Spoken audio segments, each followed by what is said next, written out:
기억나는 것 같아서 안심이네.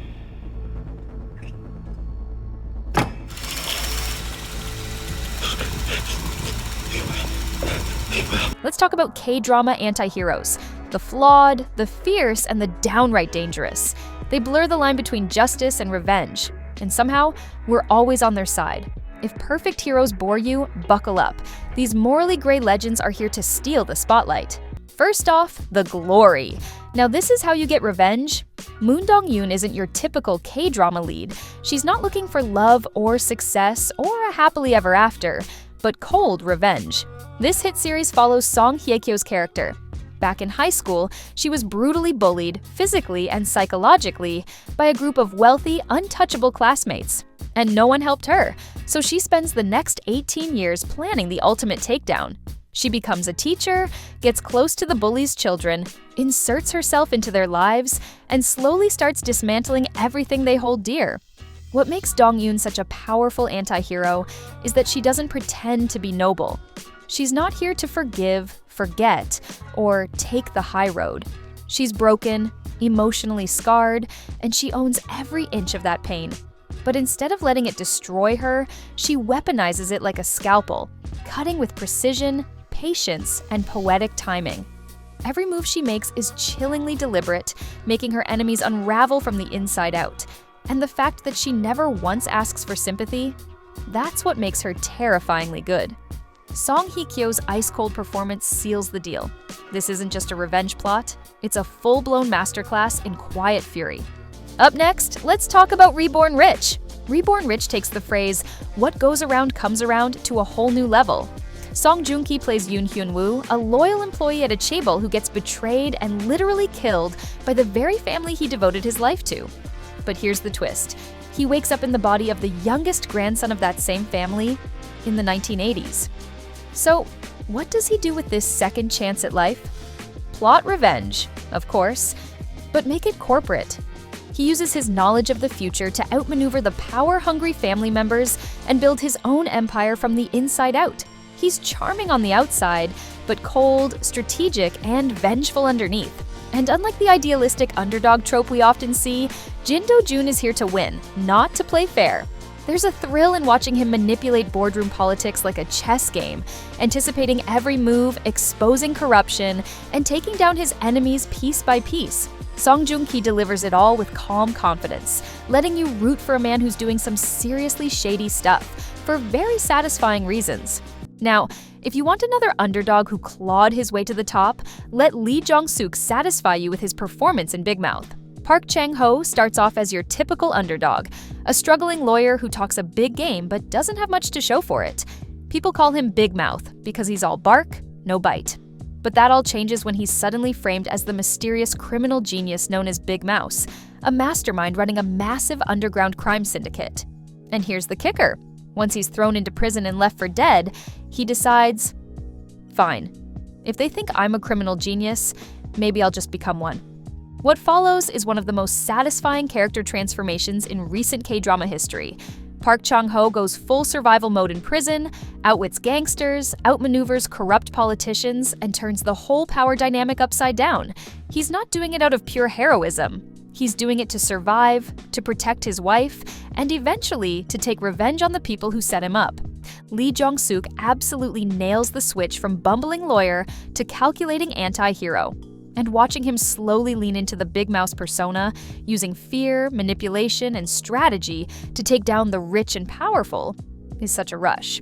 Now, let's discuss what probably started our love for anti-heroes in the first place, and features Song Joong-ki once again as the main lead, Vincenzo. In Vincenzo, Song Joong-ki delivers one of his most iconic performances as Vincenzo Cassano, a suave, cunning, and ruthless mafia consigliere raised in Italy who returns to Korea with one goal: to retrieve a hidden stash of gold buried beneath Gyeongga Plaza. But what starts as a personal mission quickly escalates into a brutal battle against Babel Group, one of the most powerful and corrupt conglomerates in South Korea. What makes Vincenzo such a standout anti-hero is that he operates entirely outside the traditional moral compass. He doesn't seek justice through legal systems or redemption arcs. Instead, he brings with him the cold, unforgiving logic of the mafia world. burning buildings, manipulating enemies, orchestrating elaborate schemes, and even committing murder when necessary. And yet, he's endlessly watchable. Despite his cutthroat methods, viewers find themselves rooting for him, especially as he gradually bonds with the tenants of Gyumga Plaza, who represent everything Babel is trying to destroy. Alright, we've been hyping up the boys, but it's time to shine a big, bloody spotlight on one of the baddest female anti-heroines out there, Ji-woo from My Name. Han So-hee ditches every sweet, soft K-drama lead cliché and replaces it with sheer, feral determination. Ji-woo starts as a high school student who watches her father get murdered right in front of her. But instead of crumbling, she dives headfirst into the criminal underworld to hunt down whoever did it. She joins a drug cartel, takes on a new identity as Oh Hye-jin, and infiltrates the police force to uncover the truth. What unfolds is a spiral of lies, betrayal, and brutal hand-to-hand combat. Ji-woo constantly walks a tightrope between two identities, a loyal cop and a cartel's pawn. She makes choices that would make any pure-hearted hero flinch, and that's exactly why she's so compelling. What makes her such a standout anti-hero is her moral flexibility. She crosses lines, lies, fights dirty, and sacrifices everything, including herself, to reach her goal. And Han So-hee absolutely crushed it. Raw, emotional, and terrifyingly intense. This performance was a game changer. Up next, throw out everything you think you know about justice. Because Kang Yo-han from The Devil Judge doesn't just bend the rules, he shreds the whole playbook and lights it on fire. This must-watch K-drama drops us into a dystopian South Korea where chaos, corruption, and inequality have completely wrecked public trust. So, what's the government's genius fix? A live courtroom reality show where criminals are judged in real time by the public. And who's front and center in this legal spectacle?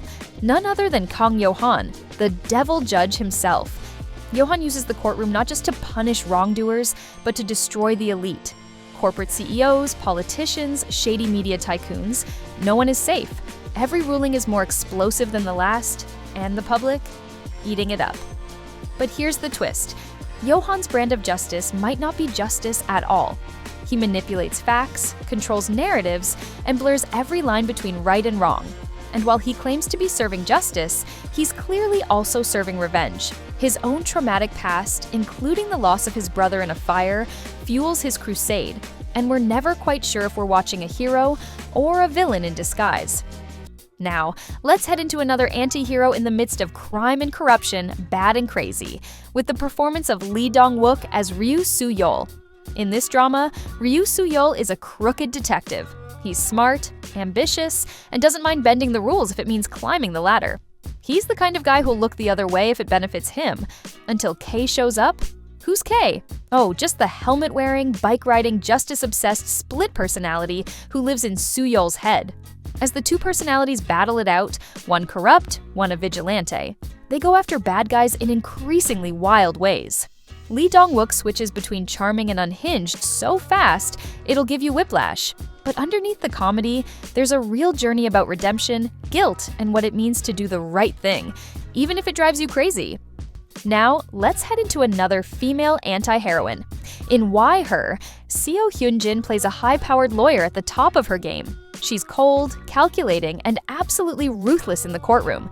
But when a case goes sideways and she becomes the scapegoat, Soo-jae gets demoted to teaching law students at a university. You'd think that would humble her. It doesn't.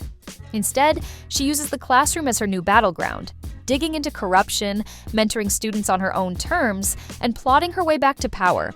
As secrets from her past start resurfacing, including the trauma that shaped her into the no-nonsense powerhouse she is, Soo-jae begins to navigate that blurry line between justice and revenge.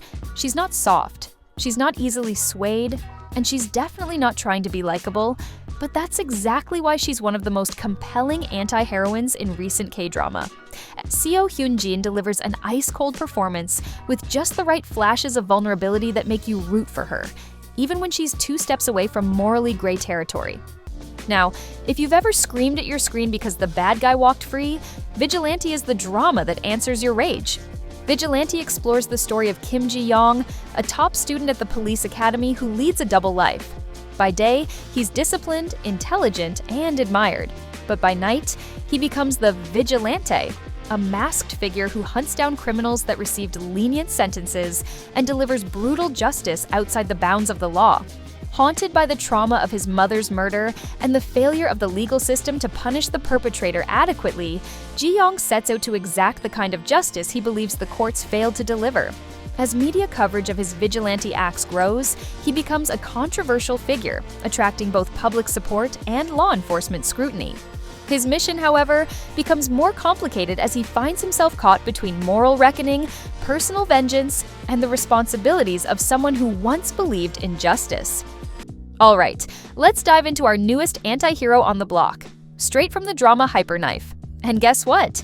It's Park Yoon-bin like you've never seen her before. We're talking dark, twisted, and totally magnetic.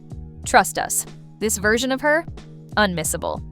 In her most daring role yet, Yoon-bin plays a once brilliant neurosurgeon whose career imploded after a tragic mistake. Stripped of her license and haunted by the past, she doesn't exactly go quietly. Instead, she dives headfirst into the underground world of illegal surgeries, helping outcasts and criminals in the shadows with her genius-level skills and a scalpel that never hesitates. She's not doing this for redemption or some noble cause. She's driven by a ruthless hunger to push the boundaries of neuroscience no matter the cost. She isn't your typical anti-hero. She's chaos in a lab coat. She's brilliant, unhinged, and dangerously unpredictable. Her dark humor, volatile temper, and sheer audacity make her an anti-heroine you can't stop watching, even when she's veering straight into self-destruction. This role is Park Yoon-bin at her most raw and fearless, and Hyperknife is her boldest performance yet. So if you're into these anti-heroes, chances are you already know. They're part of our top 30 most talented actors. Curious who else made the cut? Hit play and find out.